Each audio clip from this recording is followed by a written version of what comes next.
Much more is hidden beneath our feet than it seems.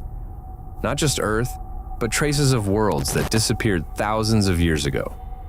Sometimes a single find destroys everything scientists used to believe. Strange masks, underground labyrinths, secret sanctuaries, and artifacts that look far too complex for their era. And the most chilling part is that all of this is real.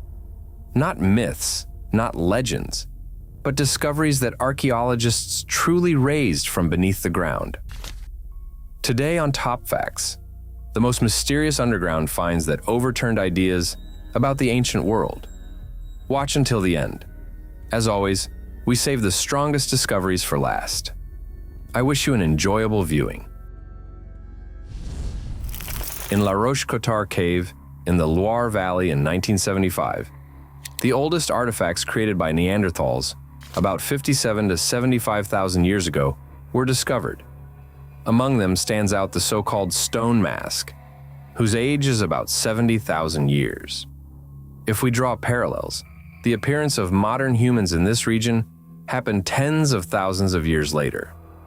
And in that era, the region was inhabited by Neanderthals, who are often stereotypically considered devoid of symbolic thinking. For some reason, we are used to thinking that ancient people had no artistic imagination and did not try to create ritual objects. But this does not correspond to reality. The mask is a flint base in which holes and grooves were cut to hold a fragment of animal bone. It fits into the stone quite tightly. When viewed from the front, the combination of bone and stone resembles a face with eye sockets and an opening for a mouth, a configuration that many archaeologists interpret as intentionally anthropomorphic. That is why the find was called a mask. It was found buried deep in the cave, in an undisturbed layer of deposits, together with the majority of tools belonging exclusively to Neanderthal culture. Debates about whether the resemblance to a face was intentional or accidental continue. Some researchers argue that the placement of the bone in the natural hollows of the stone points to deliberate modification and symbolic intent. Others deny this, noting that natural processes can sometimes create patterns that resemble faces, while people merely instinctively project familiar images onto shapes. If this really was done intentionally, the mask from the cave challenges long-standing ideas about the cognitive abilities of Neanderthals. We will have to admit that Neanderthals were capable of symbolic representation, a trait that was once considered unique to Homo sapiens. This coincides with a growing number of indications from other places that demonstrate Neanderthal use of pigments, personal ornaments, and possibly cave paintings. All of this evidence taken together paints a more complex picture of their culture. The Venus of Hohle Fels is one of the most remarkable artifacts ever discovered underground. Its other names, the Schelklingen Venus or the Swabian Venus, were given according to the geographic designation of the place where it was found. This oldest known Paleolithic female decorative image, known to science, was discovered in 2008 in Hohle Fels Cave in the Swabian Alps near the town of Schelklingen in southwestern Germany. The most striking thing about the find is that the small figurine dates to approximately 35 to 40,000 years ago and belongs to the Aurignacian culture of the beginning of the Upper Paleolithic. This is presumably the time of the early presence of Cro-Magnons in Western Europe. As you understand, that is quite a distant time from modern European art. Carved from mammoth ivory, the figurine is only about 6 centimeters tall, yet it features astonishingly detailed traits. It has exaggeratedly large breasts, a protruding abdomen, and carefully worked reproductive organs, which likely serves as a symbolic image of fertility and reproduction. It is very similar to themes later associated with Venus figurines in Ice Age Europe, although this is the earliest known example to date. Like later figures, the Venus of Hohle Fels does not have a clearly defined head. Instead, there is a carved loop. Most likely, the object could have been worn as a pendant or amulet. The figurine was found buried deep in sedimentary layers, together with stone tools and other ivory artifacts associated with the Aurignacian culture. This was the first culture in Europe associated with Homo sapiens. Other important finds were also discovered in the cave itself, including bone flutes and animal figurines. All of this indicates that the lives of early hunter-gatherers were enriched by varied symbolism. The emphasis on female anatomy is often connected with fertility rituals or with concepts of survival and abundance, although final interpretations remain unresolved. In Neolithic settlements of Anatolia, in particular at Catal Hoyuk, archaeologists discovered many small clay figurines depicting full-bodied women sitting or reclining. They are often called mother goddess figurines, and they date to the period between 6,500 and 5,500 years before the Common Era. Such artifacts were most often found buried in the floors of houses, storage rooms, and refuge pits, and they allow us to look into the symbolic and ritual practices of early farming communities. The most famous example depicts a sturdy female figure. She sits between two cats, and her hands rest on the backs of the animals. The figurine, molded from fired clay, is distinguished by a high degree of detail. The woman has emphasized wide hips, sagging breasts, and a pronounced large belly, which can be broadly interpreted as a symbol of fertility, an embodiment of abundance, and the cycles of birth and growth. Excavations at Catal Hoyuk, first conducted by the legendary archaeologist James Mellart in the 1960s, and later continued by Ian Hodder's team, revealed hundreds of such figurines of different forms. Although popular interpretations classify them as goddesses, the opinion of some scholars differs from the commonly accepted view. It is assumed that they may have served several purposes, as household talismans or symbolic images of ancestors, rather than deities in the modern understanding. The exaggerated physical features of the figurines, large hips and belly, are probably linked with themes of fertility and nourishment. In societies where subsistence agriculture was the main occupation, successful reproduction and an abundance of food were critically important for survival. The association with animals such as cats or bulls may reflect the domestication of livestock and its importance as the equivalent of wealth and prosperity. On some figurines, deliberate damage is clearly visible, which indicates their ritual deactivation. This practice was often observed in other prehistoric contexts. Before disposing of an amulet that had served its purpose, it was damaged. But beyond their symbolic role, the craftsmanship of these statuettes gives us some insight into early technologies. Made from local clay or soft stone, they were shaped by hand and sometimes fired in simple hearths. Their durability and wide distribution indicate that they were important cultural objects that were produced in different communities of the region and were probably exchanged. But one of the most remarkable artifacts ever found underground can be considered this Lion Man figurine. The object was discovered in 1939 in Hohenstein-Stadel Cave in Germany. It was carved from mammoth ivory about 40,000 years ago, during the Upper Paleolithic. The figure, about 31 centimeters high, depicts a humanoid body with a lion's head. Such a combination is absolutely untypical of other objects that have reached us from the Ice Age. It gives us a completely new idea of early humanity, of its level of imagination and symbolic thinking. During excavations in the deep layers of the cave, archaeologists discovered more than 200 scattered fragments of mammoth ivory. At that time, the Second World War had just begun, so the process was suspended, and no one worked with the finds until the 1960s. In subsequent decades, additional fragments were discovered, which made further restoration possible. Let us note how carefully the figure is carved, with elongated limbs and detailed facial features. Its feline head and the vertical position of the body are clearly distinguishable.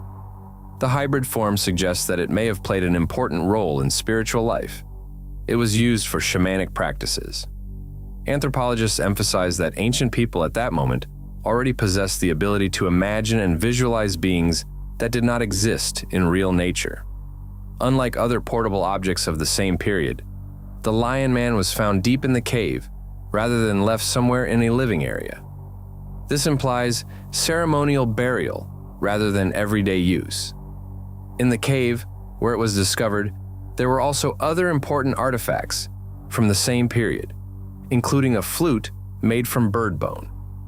Taken together, these discoveries show us complex cultural processes and symbolic actions that took place in this community tens of thousands of years ago.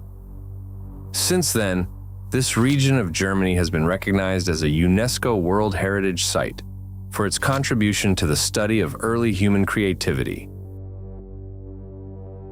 This find is part of an extensive complex located beneath the ancient Roman resort town of Baia in the Bay of Naples. In antiquity, this coastal town was famous as a luxurious place of rest for the Roman elite, renowned for its villas, thermal baths, and elegant gardens. However, what lies beneath its ruins is even more unusual. A unique combination of geology, luxurious life, and architectural wonders is hidden beneath one of the most decadent resort towns of antiquity. There, an extensive network of underground passages, chambers, and thermal springs was created. Thanks to the volcanic activity of this area, the Romans skillfully incorporated natural heat into their architecture, cutting underground spaces into soft rock. Hypogum is literally translated as lying beneath the earth. These chambers functioned as bath complexes, religious sanctuaries, and even, according to rumor, places of the secret dwelling of oracles.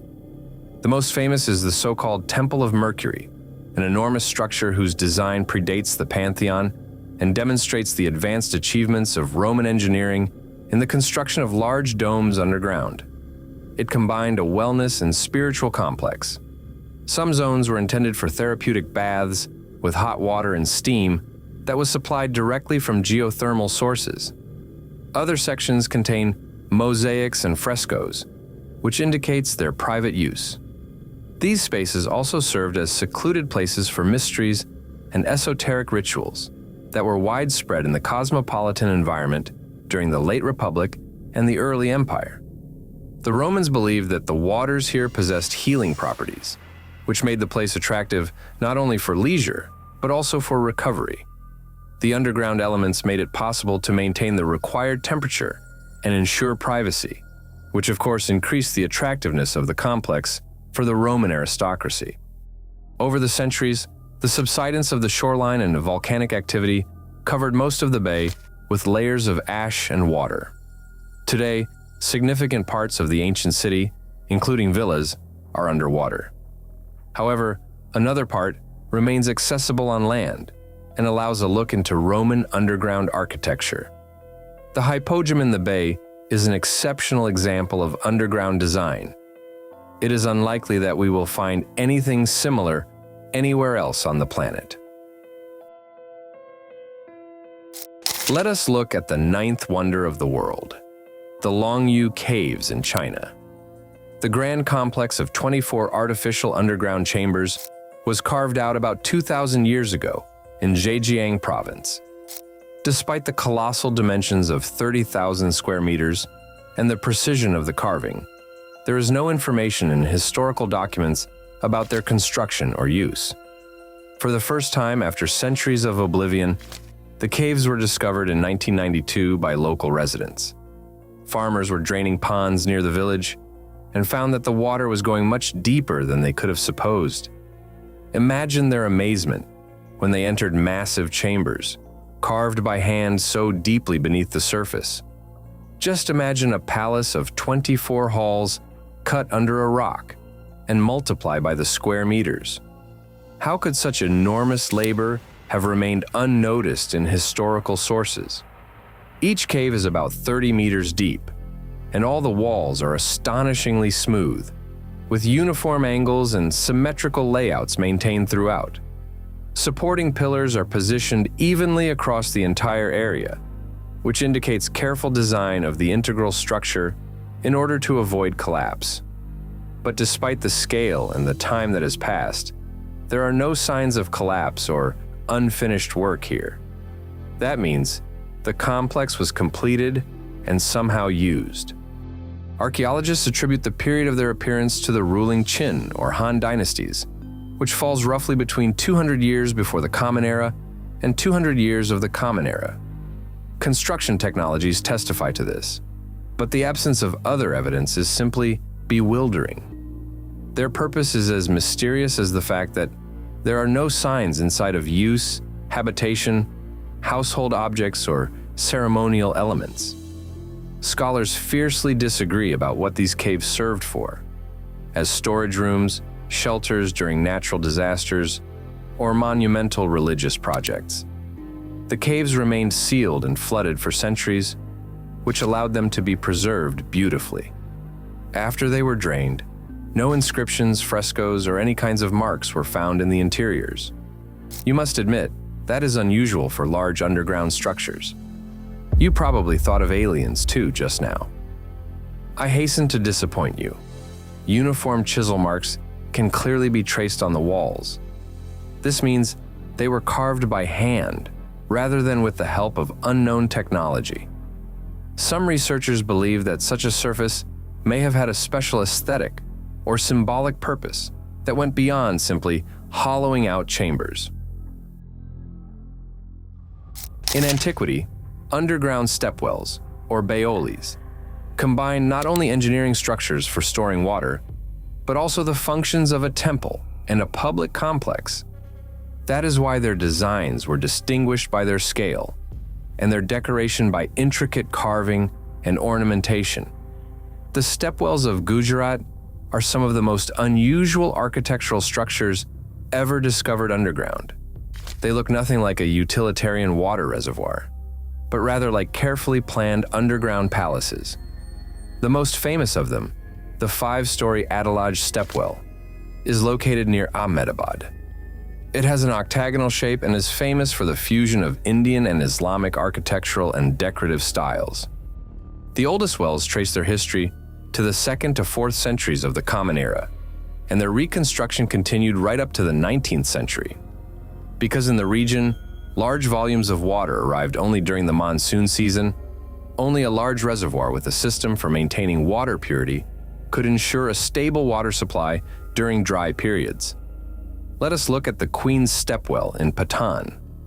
It was built in the 11th century during the rule of the Solanki dynasty, which continued roughly from 950 to 1300, turning the region into a powerful center of maritime trade, culture, and architecture.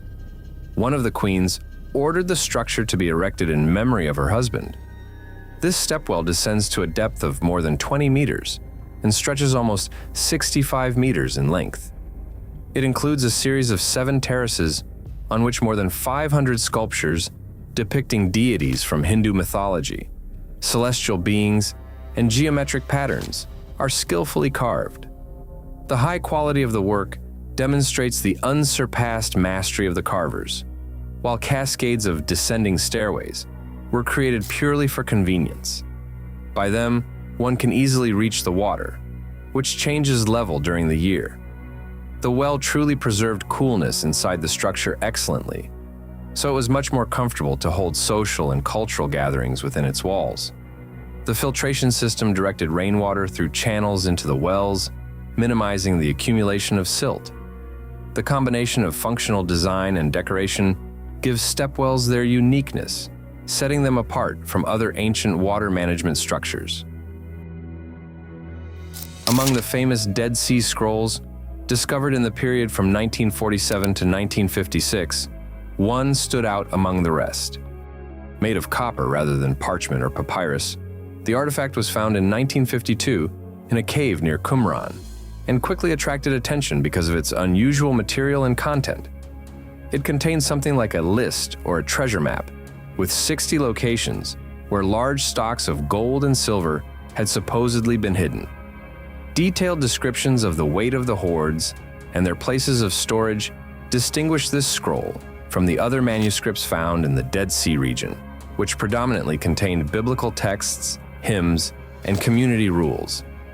The copper scroll has an obviously practical character, but it also complicates the search for treasure. Although it would seem to point to specific hiding places in courtyards and utility areas, the language of the list is nevertheless sparse, and it lacks any precise commentary. This gives rise to disputes about whether it contains a description of real hidden treasure or serves as a kind of allegorical or ritual text. Made from thin sheets of copper containing about 1% tin, The scroll was tightly rolled and underwent corrosion over the centuries. As time passed, it could not have been unrolled without damage. Finally, in 1955 at the University of Manchester, it was carefully cut into strips with the help of a special saw, which allowed scholars for the first time to read and study the inscriptions. The study revealed a unique dialect of Hebrew, with terms and place names unfamiliar from other ancient sources. As for the meaning of the inscription, there are many theories about the origin of the treasures. Some researchers suggest that the scroll documents temple treasures from Jerusalem that were hidden from the enemy during the First Jewish-Roman War. Others connect it with the Qumran sect itself, suggesting that the community hid riches for safekeeping and well-being in the future. However, skeptics argue that the stated quantities of precious metals, in particular tons of gold and silver, are completely implausible for that period and may represent only symbolic or exaggerated figures. This guess is supported by the fact that, despite numerous expeditions, not one of the treasures described in the Copper Scroll has ever been found, and many of the names of the indicated places are either unknown or so general that it is practically impossible to identify them in the modern landscape. Today, the mysterious Copper Scroll is kept in the Jordan Museum in Amman and remains one of the most enigmatic artifacts in the Dead Sea Scrolls collection because it links archaeology, history, and the adventurousness of treasure hunting. Another astonishing find associated with the name of the first Chinese emperor. In 1998, archaeologists were conducting excavations near the mausoleum of Qin Shi Huang and discovered an unusual set of artifacts. Buried underground were hundreds of skillfully carved stone plates that had once formed armor. Unlike the famous terracotta army found nearby, this armor was not intended for battle, but had a ceremonial character. Its discovery unexpectedly broadened the view of the spiritual practices and symbolic art of the Qin Dynasty, which existed more than 2,200 years ago. Each set of armor consisted of hundreds of small plates of limestone or sandstone, carefully worked. Tiny holes were drilled in each of them, and then they were fastened with bronze wire to imitate the construction of real armor. When assembled, this armor proved flexible enough to allow movement, but its weight was too heavy to perform any practical function. Scholars believe it had a symbolic character, representing the eternal protection of the emperor in the afterlife rather than functional military equipment. The individual plates differ in size and shape, which speaks of an imitation of different styles of armor worn by soldiers. From scale to lamellar, some sets are distinguished by high detail, beveled edges of the plates, and decorative elements. Others look more simplified. Perhaps they were intended for persons of lower rank. Cutting, drilling, and assembling each such set required enormous labor, which emphasizes the gigantic resources spent on creating the imperial burial complex. But one of the most intriguing aspects of the find proved to be its astonishing preservation. The armor was buried in pits that eventually collapsed, thereby protecting the stone plates from the effects of weather while scattering them into thousands of fragments. To date, only a small number of complete sets have been fully assembled for display, while many other parts await restoration. The discovery of the stone armor changed previous ideas about the art of the Qin Dynasty. Before this find, scholars believed that the emperor's underground army consisted mainly of terracotta figures and weapons. However, the pits with armor demonstrate a broader scale of this symbolic program. It includes more objects that are meant to signify the emperor's power, not only over soldiers, but also over the material culture of the whole military sphere. Today, several sets of stone armor, after reconstruction, are exhibited in the Museum of the Terracotta Warriors and Horses in Xian. They stand next to the more famous clay soldiers, allowing visitors to appreciate more deeply the complexity and ambition of Qin Shi Huang's burial project. We remain in place to look at another grand discovery. Near the famous terracotta army in Xian, archaeologists discovered two exquisitely crafted bronze chariots that are among the most complex metal artifacts of the ancient world. Discovered in 1980 during excavations near the tomb of the first emperor of China, Qin Shi Huang, these chariots were buried in separate pits as part of a complex mausoleum complex. Each of them was cast from bronze and decorated with gold and silver inlays with extraordinary metallurgical mastery that is difficult to imagine as characteristic of that time. The chariots are about 3.5 meters long and 1 meter high. Both were built from hundreds of separate parts, such as wheels, axles, and other details. So that you can better imagine the level of detail, let us emphasize that the precision here extends to harnesses, reins, and even the expressions on the horses' muzzles. All of these features are depicted with astonishing realism. But the chariots differ in construction and purpose. The first, which is usually called the high chariot, is covered with a large umbrella-shaped canopy and was more likely intended for inspection trips or the emperor's everyday journeys. The second, known as the low chariot, is fully enclosed, which suggests protection or use during secret movements or state events. The wheels are made with spokes, and the construction contains elements of suspension. Let us not forget that before us are royal carriages. The preservation of these artifacts is largely due to the condition of the soil in the burial pits, which protected the bronze from severe corrosion for more than 2,000 years. Today, they are displayed in the Mausoleum Museum of Qin Shi Huang as masterpieces of ancient Chinese craftsmanship. In 2016 in England, at the Must Farm site in Cambridgeshire, archaeologists discovered a wooden wheel that dates to the late Bronze Age. This wheel, about 1 meter in diameter, can today be considered the largest and most complex wheel 3,000 years old ever found in Britain.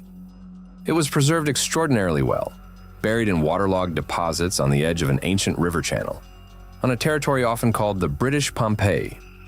Thanks to the preservation of the entire site, the excavations revealed the remains of a stilt settlement that had stood above the river.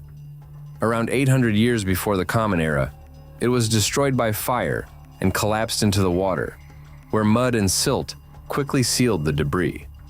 The unique combination of fire and flood preserved organic materials excellently, including textiles, food, and wooden objects that usually decompose quickly in other conditions.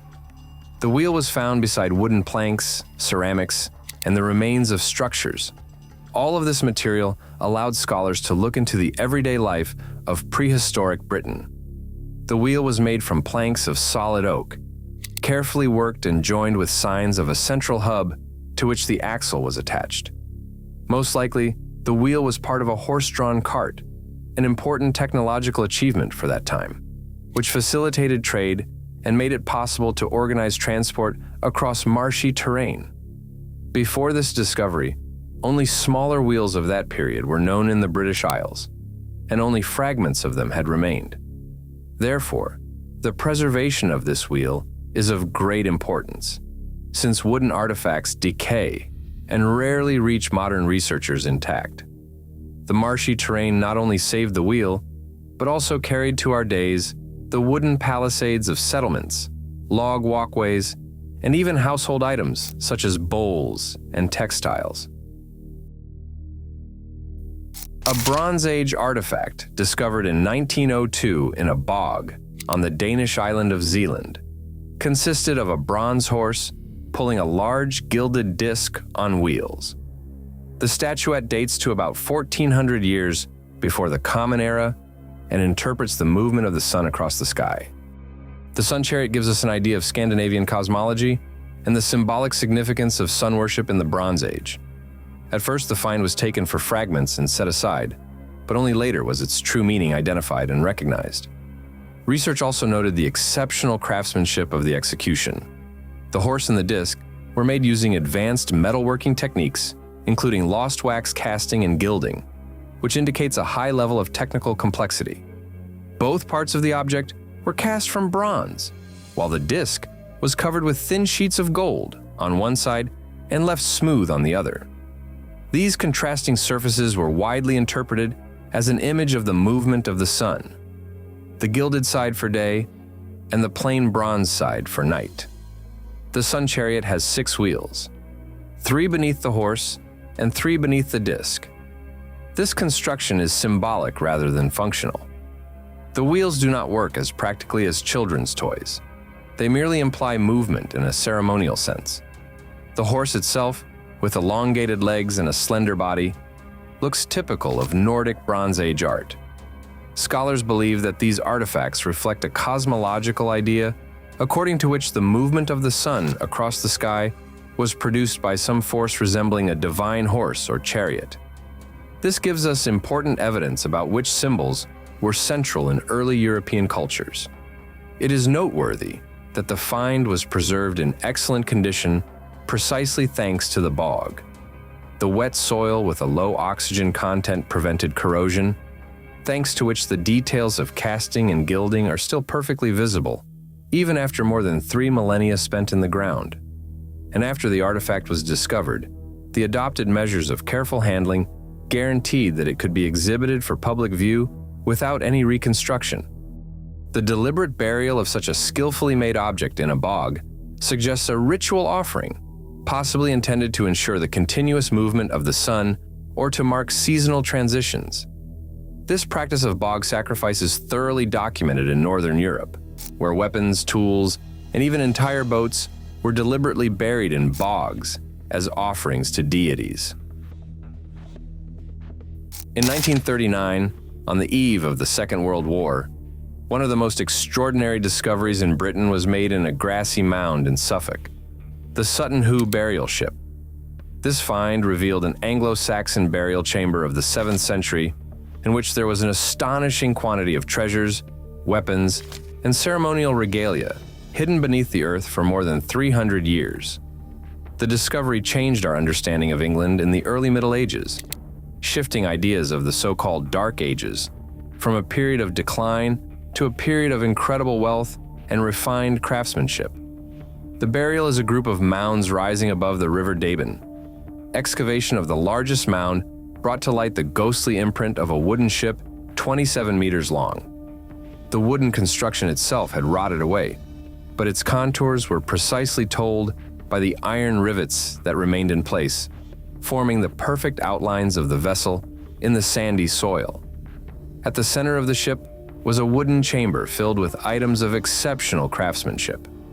Most often, researchers connect the burial with the name of King Redwald, who ruled East Anglia. Perhaps under him, the pagan traditions of burial with a ship were already living out their final days, or were being combined with Christianity. Among the objects of the mound, special attention is deserved by the masterpiece of Anglo-Saxon metalworking, the warrior helmet, which clearly belonged to a noble person. Made of iron and covered with tinned bronze panels, it is decorated with intricate interlacing patterns depicting warriors, animals, and mythical creatures. The helmet's faceplate with its characteristic mustache and wing-shaped eyebrows became one of the most recognizable artifacts of Britain. If we compare the dates, the king died around 624 years of the Common Era. The age of the burial objects and their magnificence correspond quite well to the hypothesis. A whole series of other skillfully made objects was also discovered in the burial. A ceremonial shield, a gold belt buckle weighing more than 400 grams, a sword with a patterned blade, and shoulder clasps decorated with garnet inlay. Among the other treasures were silver bowls from Byzantium, drinking horns, and gold coins from France. This testifies to broad trade connections in early medieval Europe. The cave fortress and monastic complex of Vardzia are hewn directly into the cliffs of Mount Erusheti in southern Georgia, overlooking the Mitkvari River. They were built in the 12th century during the reign of Queen Tamar, one of the most famous rulers of Georgia. Vardzia is a symbol of the ingenuity of the medieval Georgian kingdom in defending itself from external threats. Unlike above-ground fortresses, the defensive power of Vardzia lay in its hidden capabilities. In essence, it was an entire city hidden in the rock. The complex stretches for about 500 meters along the cliffside and originally included more than 3,000 chambers, arranged on 13 tiers, although many of them later collapsed because of earthquakes and erosion. The surviving structures include about 600 rooms, 25 wine cellars. How could Georgia do without them? And numerous chapels. All of the spaces demonstrate a unique adaptation of urban planning to an underground environment. Narrow tunnels connected living quarters, storerooms, and defensive positions, allowing people to move safely through the complex even during sieges. At the center of Vardzia is a church in which 12th century frescoes depicting the legendary Queen Tamar and her father, the ruler Georgi III, are still preserved. The modern name of Georgia in English sounds exactly like that, Georgia. The church is cut entirely into the rock, has high ceilings and frescoes that have been well preserved thanks to the stability of the underground climate. The paintings here can be called some of the most important examples of medieval Georgian art on religious themes and illustrations of royal imagery. Hidden from prying eyes, this fortress allowed thousands of monks, soldiers, and civilians to take shelter in relative safety for a long time. The complex was also equipped with a complex water supply system with clay pipes that brought water inside from springs. However, over time, Vardzia turned from a military fortress into a monastery. And even after part of the city collapsed, during a major earthquake in 1283, the monastery remained active. Monks continued to live in the preserved caves, conduct religious practices, and guard the frescoes and manuscripts. Today, it is a UNESCO World Heritage Site and one of the most visited historical places in Georgia.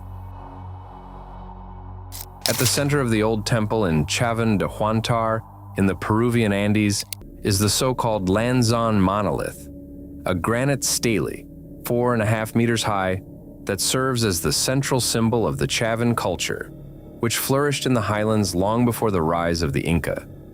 The massive granite sculpture, hidden in a labyrinth of underground passages, dates to about 900 years before the Common Era. The artifact was revered and used in religious practices on territory later occupied by the Inca. Its remote location is no accident. Access to the monolith is possible only through a narrow corridor, which emphasizes its role as the spiritual and architectural heart of this place. Lanzon in translation from Spanish means spear or pike. The monolith is carved in the shape of a cross and depicts a hybrid deity with features of a human and different animals, with fangs, clawed hands, and hair resembling snakes. The figure combines elements of the appearance of a jaguar, a caiman, and birds of prey, which were revered as powerful animals in Andean cosmology and represented supernatural beings surpassing the human and natural world. Its body bends in a dynamic pose, which is a distinctive feature of this kind of granite carving art. The winding, narrow corridors may have been specially conceived to disorient visitors. They were meant to intensify the spiritual impact of the anticipation of meeting the imposing monolith. The placement of the stele at the intersection of several corridors also suggests that it should be viewed from different angles. Most likely, the monument was assigned a special role in the religious practice of shamanism. The combination of features of supernatural beings and the two-faced image tells us about transformation and duality. Scholars interpret these features as expressions of shamanic power, the ability to move between worlds and take on the form of animals during trance. The monolith itself is carved from a single block of granite and carefully built into the foundation of the temple, but it is not the only ingenious structure here. Excavations revealed additional underground constructions, including acoustic galleries and drainage channels, which may have amplified sound and directed water during ceremonies. Today, the temple complex has been restored, and the Lanzon monolith is protected as one of the most significant artifacts of early Andean civilization. Experts continue to study it in order to find new information about the religious traditions of the civilizations that dominated here before the Inca. This was our tour through the most incredible discoveries, but there is still a lot more interesting ahead. And if you want a continuation or something similar, then write about it in the comments, leave likes, and subscribe to the TopFacts channel. for collections of the most incredible facts and videos from all over the internet. Thank you for watching, and watch our other incredible episodes.